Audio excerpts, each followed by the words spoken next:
Ladies and gentlemen, good day and welcome to NIIT Limited Q2 and FY26 earnings conference call. As a reminder, all participant lines will be in the listen-only mode, and there will be an opportunity for you to ask questions after the presentation concludes. Should you need assistance during the conference call, please signal an operator by pressing star then 0 on your touchtone phone. Please note that this conference is being recorded. I now hand the conference over to Mr. Vijay Thadani, Vice Chairman and Managing Director. Thank you, and over to you, Mr. Thadani. Thank you. Good afternoon. Good afternoon, everyone, and welcome to NIIT Limited Q2 FY26 earnings call. I know it's a busy time of the year, and there are multiple companies that you are tracking. And for you to have decided to give your time to us and listen to us, we truly appreciate that. And I will therefore now straight away get into the meat of the call. We have the main agenda point is to talk about the Q2 performance and the key developments. The second is also to talk about certain specific structuring actions that have been taken or reorganization actions that have been initiated during the quarter, and we will be talking about that. I have with me Mr. Pankaj Athar, our CEO, as well as Mr. Sanjeev Bansal, our CFO, our management team, Kapil Saurabh, our investor relations, Mr. Sapnesh Lala, our non-executive director, our CHRO, Ms. Meeta, as well as other directors on the call, as well as present with us here. Our purpose will be to give you a quick brief and then open the floor for questions and try to use the maximum time to answer your questions. While Pankaj will give you a detailed brief, let me just set the context. The context is, in simple terms, operating environment remains volatile with mixed or weak hiring across tech and BFSI sectors. There are certain cuts in onboarding. There are elongated decisions at client end on training. Despite this backdrop, we have stayed the course on our planned acceleration in investments across platforms, products, people, partnerships, and brands, and to position NIIT for durable growth. Our order intake has strengthened for the second consecutive year. Pankaj will take us through Pankaj will take us through that. We are seeing sustained consumption on this segment, as well as the demand from India enterprises. And overall, there has been a very decent revenue growth, YOY as well as QOQ. The only other thing I would like to mention is our revenue growth is on the upper end of the band in which we had guided at the end of last quarter. So Pankaj will take us through these details. I will not spend more time on that, other than the fact that IMNEO, our new addition to the family, has also delivered a very strong first full quarter as a part of NIIT. And as I mentioned, NIIT has launched a scheme of amalgamation for merging RPS Consulting and IFPI into NIIT Limited, which is going to take about 8 to 12 months to conclude. And that will have an impact on the simplified, more agile organizations, which should help us address the needs of our customers better.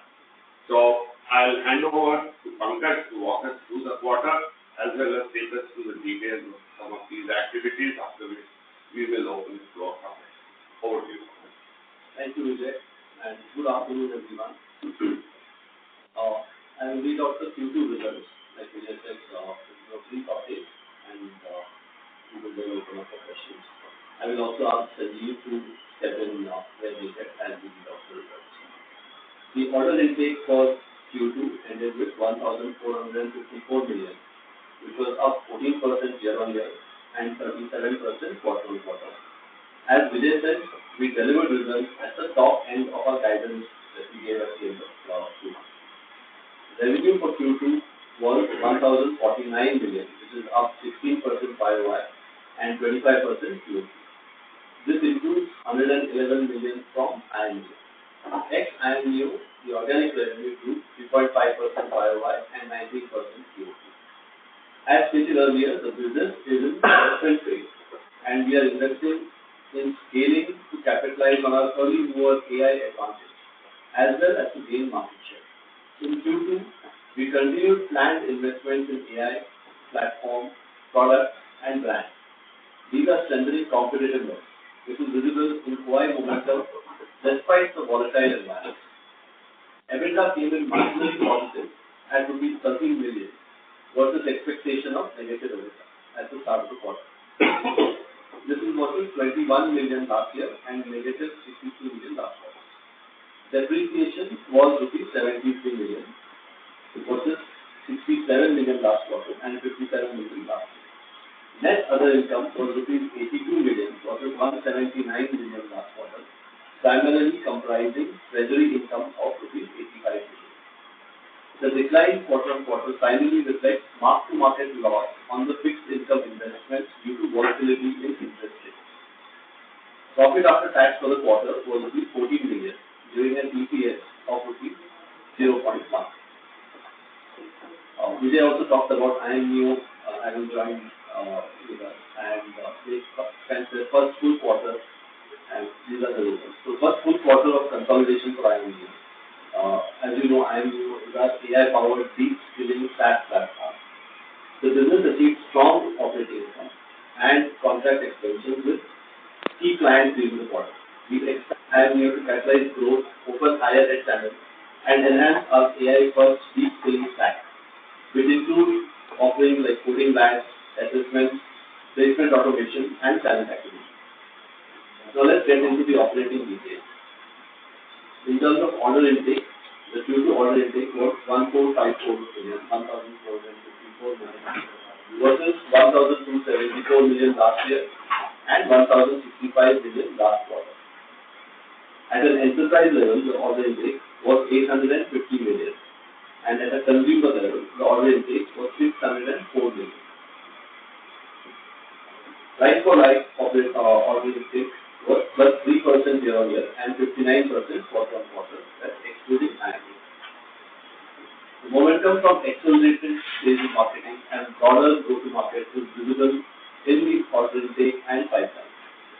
Banking is seeing impact of soft hiring, while investments in broad-based customers set in the tech which drove growth for us. In terms of business mix, enterprise revenue was 703 million, which is up 10% year-on-year and 22% quarter-on-quarter. Consumer revenue was 347 million, which is up 29% year-on-year and 30% quarter-on-quarter. The mix is now 67:33, enterprise to consumer.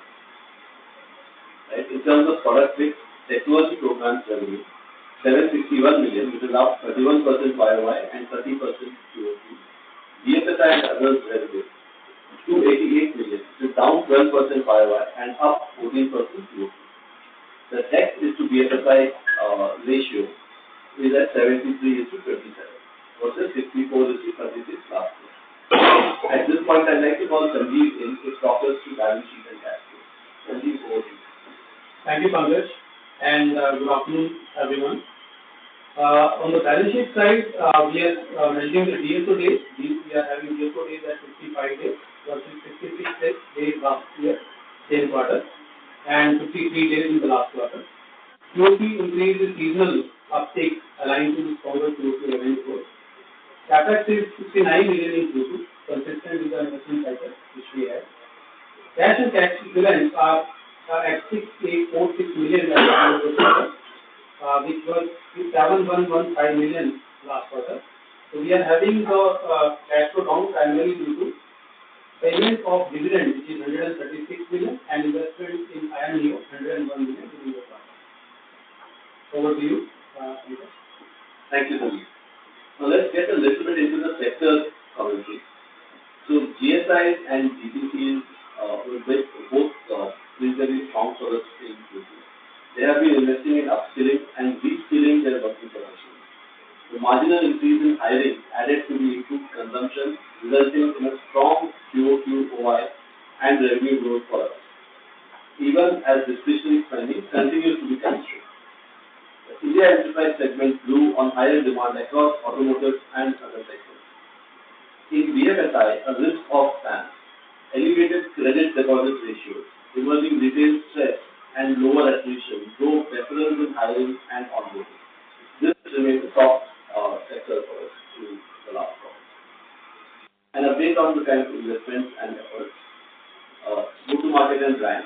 Expanded sales coverage across GCCs, banks, NBFCs, India enterprise, and with IMEO added to the fold, universities and colleges. Stepped up our brand visibility and influencer-led campaigns. Platform and products. Revamped learning platform launched deep skilling in new age tech, integrated agentic AI to enhance learner outcomes and improve internal productivity. Our solutions added generative and agentic AI both, including digital coaching for banks and enterprises, specific sector solutions for auto, telecom, consumer electronics.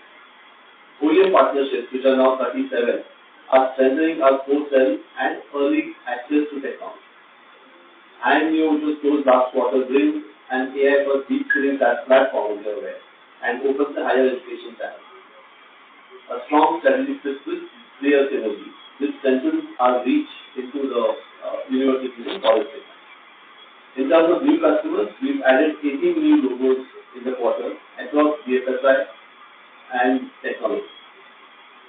BFSI others and technology, also across IMEO. Right. Let's look at the road ahead. We see a sustained trend of improved consumption of our differentiated and outcome-oriented products across the tech landscape, including working professionals and freshers. Our investment thesis is playing out. Order intake, new logos, digital engagement, and pipeline are all trending positively. While we see sustained momentum in the tech and India enterprise segment, we continue to see some hesitation in BFSI in the near term. Overall momentum has continued into Q3, and we expect stronger in H2, in the second half. Right? So, in terms of guidance, for Q2FY26, we stay with a guidance of growth at 15 to 18% quarter on quarter. Q3 margin, low single digits, given that we are still in the investment phase and will continue to make those investments. FY26 full year revenue plus 15 to 20% year on year, subject to macro not worsening in H2. We will reassess quarterly given the fluid environment. Medium to long term substantial opportunity.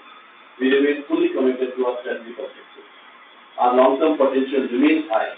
We are a trusted brand with 200 plus active corporate customers and greater than 90% of our revenue coming from repeat business. We have a differentiated deep skilling methodology delivered on a scalable AI-powered platform with proven outcomes. 37 OEM partnerships gives us early access to cutting-edge technology. A strong balance sheet enabling continued investment in innovation and growth. Focused entity brings us more agile and positioned to compound through cycles. Vijay, back to you. All right. So, as Pankaj has pointed out, I think we've had a very good quarter in terms of the returns that we made on investments in the previous few quarters as Pankaj has been briefing us. I think the increase, the larger sales force and the larger number of sales and marketing efforts on one hand, investments made on platform as well as in the product portfolio or offering portfolio that we have. And I think all this has resulted in a strong order intake. Maybe we should try to give you a color of the kind of work that we have been doing before we open it for questions. I'll actually take a pause and see if there are any questions at this point of time before we proceed further. Speakers, should I go ahead with the questions? Yeah, go ahead, and we can even summarize this later in the end. Thank you. We will now begin the question and answer session. Anyone who wishes to ask a question may press star and one on your touchtone telephone. If you wish to remove yourself from the question queue, you may press star and two. Participants are requested to use handsets while asking a question. Ladies and gentlemen, we'll wait for a moment while the question queue assembles. The first question comes from the line of Rahul Jain with Dolat Capital. Please go ahead. Yeah, hi. Thanks for the opportunity. If I heard you right, you mentioned the organic growth of 3.5% for the quarter. It would be great if you could repeat that number. What was the precise IMU contribution and organic growth? Okay. Sure that I heard you. No. He's saying what was the organic growth and what was IMU, I think it's 111 revenue. And without IMU, we were 939 million revenue, which is 3%, 3.5%. Organic to organic. Like to like, 3.5%. YOY and 19% growth. Hello. Now, was that your question? Actually, at least to me, you are sounding pretty distant. I could not hear that number. Speakers, can you come a little closer to the mic and speak? Thank you. We are exactly where we were and we can't come closer to the mic. But let me try to be louder. Try to be louder. So, now, the IMU revenue for last quarter was 111. And okay. NIIT organic without IMU was 939. Right? So NIIT organic like-for-like growth was 3.5% YOY and 19% QOQ. Got it. So we have had a rebound of from growth from the loss of growth that we had last time. We had orders, but we could not execute. So this quarter we could execute some of those, and I think that's visible in the QOQ performance that you see. Right. Also, during the quarter, we made this announcement around the reorg, simplifying the structure, the subsidiary structure, post some of these minority purchase. So, if you could articulate your thought process that what exactly you're trying to align, what could be the benefit for us in terms of cost or any other dynamics that you intend to do as part of this effort? Okay. So let me attempt that. So first, I think in the month of June, we announced that we are buying over the stake of ICICI Bank in the joint venture we had, which was NIIT Institute of Finance, Banking, Insurance and Insurance Trading, NIIT Limited. That stake was bought because of strategic considerations. This joint venture has been on for about 8 years. There were certain regulatory calls that ICICI Bank had to take, and the joint venture's purpose was to make sure that we get the benefit of the know-how which ICICI Bank had in BFSI. And now that we were fully launched and our arrangements are working well, we felt that as a small entity to have one more entity under it may not be a more productive way of having it working together. And at that time, ICICI also wanted to sell their stake in the joint venture because of certain of their issues, and that's why we first bought the equity out, after which IFBI became a 100% subsidiary. On the other hand, RPS Consulting, which we had acquired in 2021, had finished its earn-out period and all other considerations and was also a 100% subsidiary. Overall size of the company is 450 odd crores, and we felt that having two subsidiaries within it is not the most efficient way of working, and there is also an opportunity for the teams to work together for higher degree of agility, as well as working together, synergy and energy, agility.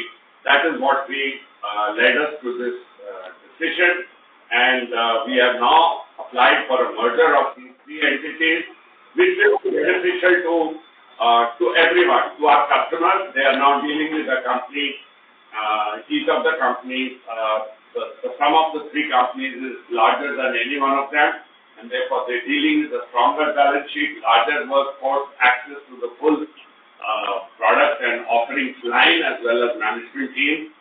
And it's very good for each of the people who are engaged in it, because they all are part of the overall NIIT system. It's very good for NIIT because NIIT size increases. It's good for shareholders because simplicity of operation and agility will only contribute to faster growth. And it creates clarity and direction in the organization. I think these are some of the many benefits that we see, and that's how we are going ahead with it. The team has been filed. The team has been.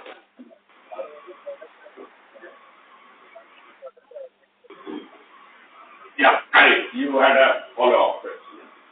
No, sure. I was just saying, is there also any cost saving? And also there was one exceptional item of 23.8 million. Is it related to this exercise, or if not, then why? Thanks. No. I think those are two different issues altogether. So first of all, there will be cost saving.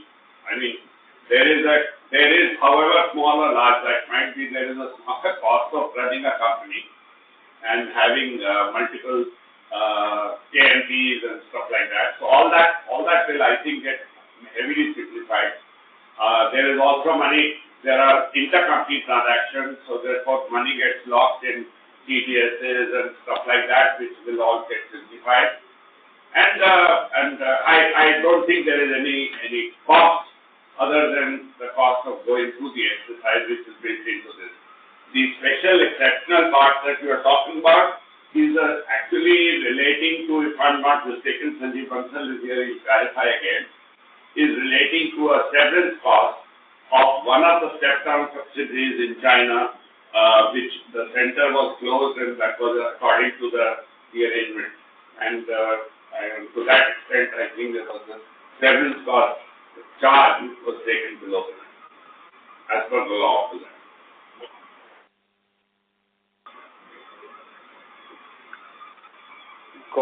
Got it. And just one bit on the business side of it, is there any newer initiative from a segment that we want to get into? I'm more trying to understand from a manufacturing side opportunities as well, because that is where the more jobs are getting created versus more reliant on the services side. So are there initiatives on those sides? Thank you. I think Pankaj has some grand plans. He will share some of those. Thanks, Rahul, for the question. So we do have plans. So like I mentioned in the briefing, we did see new customers from the India enterprise segment, which includes manufacturing companies, automobiles, and other manufacturing companies. So we are seeing opportunities there. Besides that, we are also seeing opportunities in the EV space, and we are gearing up to address that opportunity as well. We have recently strengthened our team and capability for that space. And over the next half of the year, we will be approaching the EV space with more focus from both product and sales point of view. We are also focused on cyber security, which is as data centers are proliferating because of AI, we are seeing a lot of opportunity for cyber security as well in the market, and we are refocusing on that space and building capabilities there. So these are the new segments that we are going to approach over the next half of the year and further after that. Sure. That's it from my side. I'll fall back in the queue. Thank you. Thank you. Next question comes from the line of Faisal Hawa with HG Hawa. Please go ahead. Are we doing any progress on creating self-employment opportunities for most people who are in the software and programming industry, as a lot of this freelancing could also take place? And are we thinking in terms of those opportunities also? And can you tell us as to how this overall learning software over YouTube or AI will actually affect our business? And can we have some kind of a collaboration where we teach the software professionals higher kind of software which just now most people are not trained for? And how is our advertising campaign that we initiated on YouTube doing? Do we have any traction because of that? You asked many questions in one. So, let's try and rephrase this question. So his First was retraining people to become self-sufficient in software. Yeah, or whatever you are doing to upskill, reskill software. The software profession. Yeah. Second was how is AI impacting the whole training area, and third, The second was, how is this new acquisition, your AI-powered platform, what is its role, its own role, first of all, what does it do, and are there possibilities of working together and creating a larger opportunity? Did I understand you right? Yes, sir. All right, cool. Go ahead. And the third was The voice is very muffled. It could be because voice is very muffled. It could be because three people are sitting in the same room, so it's becoming very difficult to understand the answers. Okay. So, no, I don't think it is a problem of there is some problem with this transmission system or wherever. Because the moderator's voice is coming extremely clear. Just because moderator is not sitting in the room, he is sitting in his center. So the problem is between us and his center. Somewhere. We will try to make the best of the situation. No. So tell me one thing. Are you able to hear me well? Are you able to hear me well? I can hear you, but it is extremely difficult to really understand or even hear. But we will try to make the best of the situation, sir. Okay. Please answer. So let me go ahead and try to answer. I'll try to speak a little louder and slower maybe, if that helps. So your first question was on retraining working professionals. So there are two ways that we are able to approach that. One is if a corporate or an enterprise wants to retrain its workforce, right? So that is approached through our enterprise business. And we have seen some of those opportunities with large GSIs coming to us for retraining, reskilling their workforce. And we have serviced those opportunities both in Q1 and Q2. The other side is through the consumer business, where people want to retrain themselves. Right? So there we offer skill-specific programs. So you could do a program on Python coding or machine learning, data science, right? So these are skills that are in demand right now, and you could skill yourself using our program and understand how to become a valued person in the data science field or the machine learning field or AI-related field, and then either get self-employed or work with a corporate from there. Right? So that is how we are addressing the opportunities of reskilling in the current environment. Your second question, which is, sorry, were you trying to say something, sir? Okay, I'll answer the second question, the first part of the second question, which is about what does our acquisition of the AI-powered SaaS platform do. So they work with both universities, colleges, and enterprises. The bulk of their business is to help computer science engineers to become better coders, right? And by providing an environment for doing a lot of coding practice, which is then evaluated by an AI system, which gives them feedback and helps them become better at their craft, right? And the same service from a different angle is used by enterprises to evaluate people that they want to hire or to train the people that they have recently hired, right? So this is their core offering. In terms of synergy, definitely it creates opportunities for us. We have our direct-to-consumer business, which addresses a similar or an overlapping customer base as the acquisition has, right? So there's an opportunity to sell more services to the same customer base. And of course, we have a large enterprise presence, and it is an opportunity for NIIT to sell their services to our enterprise base. So in both of those directions, there is a lot of opportunity for synergy that could get unlocked over the next few quarters with the acquisition. And your third question was on YouTube campaigns. So actually in the last quarter, we did have a YouTube campaign we launched for NIIT program, which is our flagship training program in our direct-to-consumer space. And we saw a lot of success with that marketing initiative. We had views in the millions within the first few days of launching those campaigns on both YouTube and Instagram, which led to a surge in traffic to our website and consequently into conversions as well. So we did see a positive impact, and we are following through on that. In terms of our own YouTube channel, in the last 6 months, we've been focusing on that, and in the last quarter, for the first time, we crossed 50,000 subscribers. It's a very small number still, but it's a focused effort on our YouTube channel as well. I hope that answers your question, sir. Sir, one more thing is that can you give a figure as to the top 5 courses that contribute to our revenue? Have we taken any price increases in the last financial year in those top 5 courses? That is one. And secondly, sir, can you also enumerate as to how many new courses we have added in the last financial years to our total offering? And third is, sir, we have a large cash balance or investments in our balance sheet. Do we propose to use it for any kind of buybacks or a large dividend?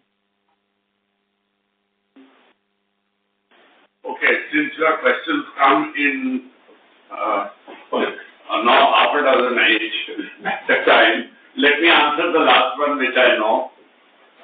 The money that we have in our books, it is a stated policy that we have kept it for growth, both organic and inorganic. You saw we recently made an acquisition, and that acquisition has a run-out structure, and from that we have paid for part of that acquisition during last quarter also. Even though the acquisition is small compared to what we normally prefer, we have an active pipeline of inorganic opportunities, and as and when they materialize, we will be sharing that with you. As far as distribution of that amount to the shareholders, either as a buyback or dividend, I think it's a proposal that is something that we can talk to our board as we go along. But from the initial stated policy, the reason to keep that money in the books was to invest it in growth, given the strong opportunity that the company has. And the fact is that that opportunity is materializing also, as you can see from this quarter's results. The other two parts, I'll ask Pankaj to answer. Yeah, your other question was, which are the best-selling programs and what we've launched in the last year. So in terms of best-selling programs, right now, they would be data science, machine learning, digital marketing, and NIIT, right?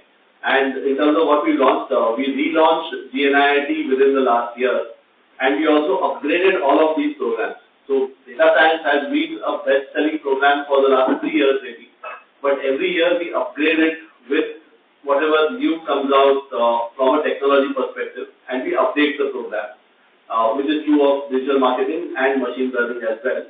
And we are launching AI-related programs also in the near future. We currently have machine learning programs, but we are launching something that is very directly AI as well. Sir, can you give us a figure whether we have taken any price increases on any of our courses in the last financial year? Whether we've taken price increases in any of the courses? No, I think these are different courses, so I don't think there is a standard escalation thing. I have a feeling you're coming from a past when the same course would be valid for a few years, so every year we would look at whether there's an escalation. Nowadays, the shelf life of a course is much shorter, and to that extent, I think how you recollect, you repackage them, you combine them, because the needs of the industry are also changing. So I don't think there's any, should I say, stated policy of escalation or restatement of fee. Yeah, in fact, if you look at how NIIT is, it is built in multiple stacks, and you can do one stack or more stacks and combine them in whichever way you want to as a learner. And therefore, it is more about what you're going to learn, when and how, than just the fee part of it. Okay. Thank you very much, sir. I'll come back into the queue for more questions. Thank you. Thank you. Thank you. The next question comes from the line of Aman Prakash, an individual investor. Please go ahead. Hi, thanks for giving me the opportunity. I just wanted to ask, as a tech participant, I see a tremendous, shortage of talent in the AI industry in India. So what are the steps NIIT has already taken, or in which direction can this go? Because this will remain there for a while, right? So I just wanted to know, any scope for any B2B partnerships with any of the existing, companies that are there in the market. Thanks.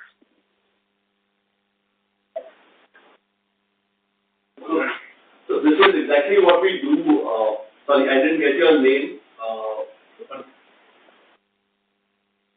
Sorry? Okay. So Aman, Yeah. Aman, this is exactly what our direct consumer business addresses, the shortage of tech talent in the country. So we have tied up with more than 200 organizations actively where our students get placed and enter the tech industry. So our main proposition is to help students bridge the gap between formal education and what the industry needs, and that is what we provide. And we also help them get placed, actively working with companies to help them recruit students from our courses.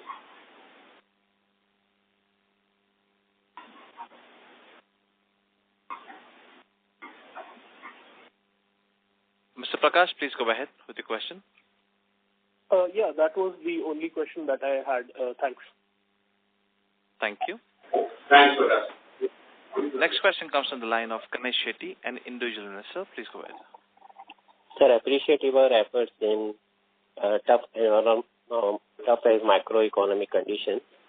Sir, I just have one suggestion or recommendation that whether we are approaching any PSU companies or defense companies where the going is very good and plus they need, I think, a lot of training in terms of AI and other tech-related skills. So are we approaching the PSU or government organizations for our training consumption?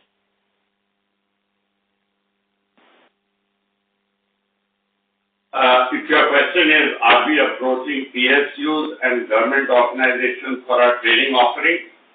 Yes, sir. Yeah. We do work with select PSUs. We typically do not have any government customers, and we prefer that we deal with private sector and large PSUs where the selection as well as purchase as well as payment processes match the agility and transparency that the private sector practices. And this, Ganeshji, you are familiar, you are a very old investor of NIIT. You know the difficulties that we have had in collecting our receivables. The good news is that we collected every penny. But bad news is it took us many, many years and many bucket loads of blood to get that out. Yeah, okay, sir. I can understand that. So my second question is regarding our GNIIT offering.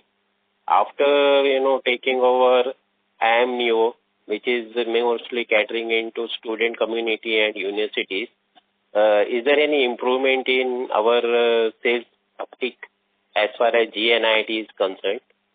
I just want some clarification on that.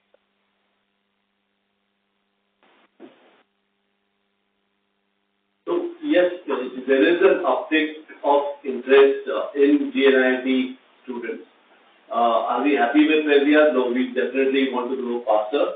But we are seeing an increase in interest and an increase in registrations over the last 6 months in that space. Yes, sir. My third question is regarding our other income, which is considerably low during this quarter. It is due to some mark-to-market losses. Do you expect some improvement in the quarters to come, or is there anything else to add to this? I think this is market-driven. You understand banking and interest rates much better than any one of us do. We think there should be a correction in this quarter itself, in the quarter 3 itself. Yeah. Maybe Sanjeev, you have something more to say. Yeah, so in any case, this is an accounting entry which is based on the mark-to-market impact on the mutual fund investment which has been made. So it is actually a notional impact based on the fair valuation of mark-to-market.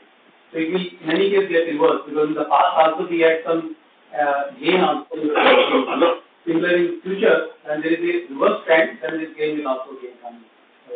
In any case, as you know, no cash change hands, Right. no money change hands. This is a book entry and it's just a technical entry. Yeah. Okay, sir. Thank you very much for the answers, and I wish you all the best for the future quarter. Thank you very much, sir.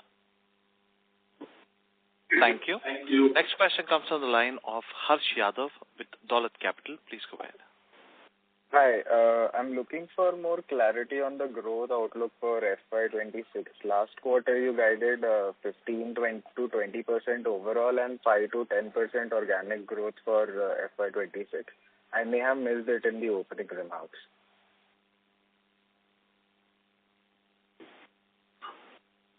Yeah. I'll read it out again just to be sure that we are saying the right thing.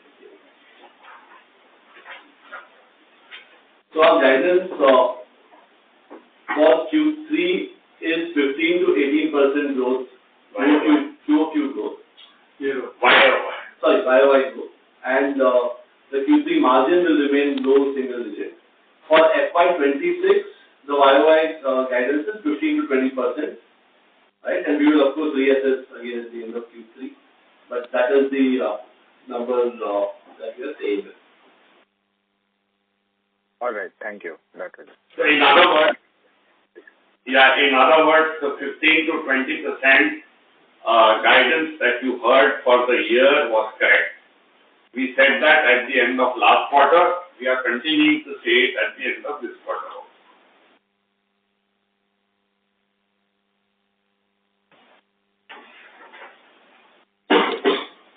Thank you.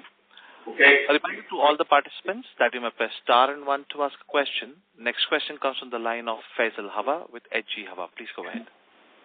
Sir, is there any thought within the company to take up very high-end courses which may cost very heavily, but these are skills which are very rare and where the demand is very high? Something like, designing the fabs of semiconductors where we could have some tie-ups with Taiwanese companies, or with cybersecurity, where we could have tie-ups with companies like Palo Alto, who could do a lot of outsourcing from India. And how many GCCs are we talking to at this point of time for, training their employees or supplying them with some employees? Okay, so 4 questions. Or even something to do with robotics.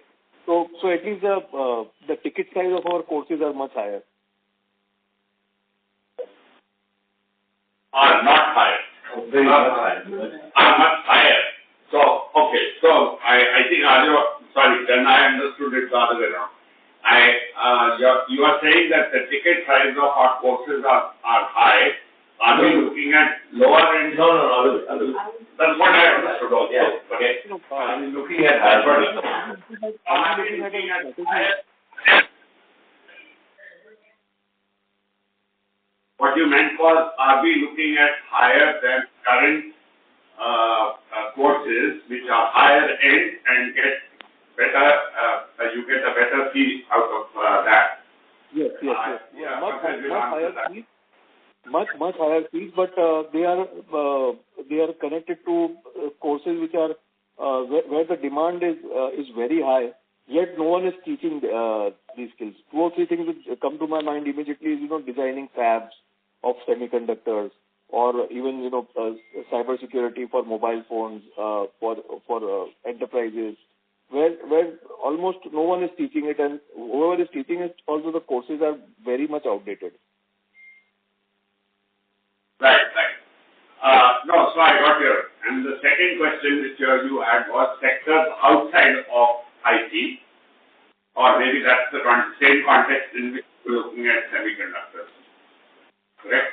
And then the third and the fourth question you had was? Okay, let's stay with these 2, if you remember your next one. So, go ahead, Pankaj. So we are looking and evaluating courses all the time, right? And right now, we are evaluating and launching courses in the AI space, which will be at the higher end. So it's like, we would do these as a stack, where you can start at the lower end, and there's an option to go very specialized and higher end. But the specific examples you gave, they are niche opportunities and not really high in volume. Having said this, there are still opportunities that are worth looking at.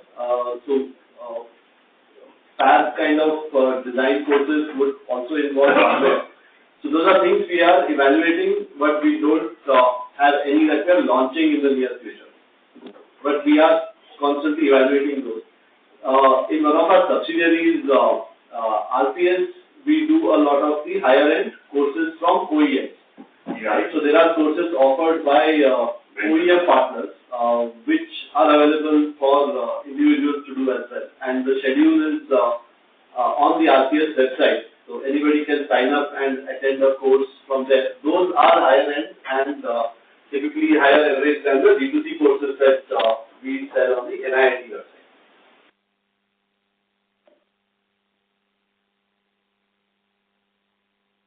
Okay, thanks a lot, sir.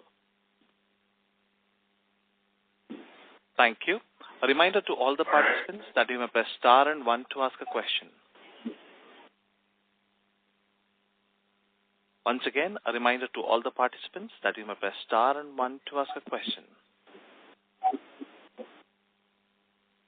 If there are no further questions, you can. Yes, ladies and gentlemen, as there are no further questions, we have reached to the end of question and answer session. I would now like to hand the conference over to the management for closing comments. Thank you very much. I think we had a very active discussion and engaging discussion. As usual, your questions raise new opportunities and new options in our mind, and we respect each one of the questions that you asked, as well as some mind-opening questions. On behalf of all of us, we thank you for your participation, your continued questioning us, and your guidance, which helps us definitely chart out a clearer strategy for the future. So with this, in this busy result season. Thank you very much once again for joining us. We appreciate every minute that you spent with us. Thank you, and over to the operator. Thank you. On behalf of NIIT Limited, that concludes this conference. Thank you for joining us. You may now disconnect your lines.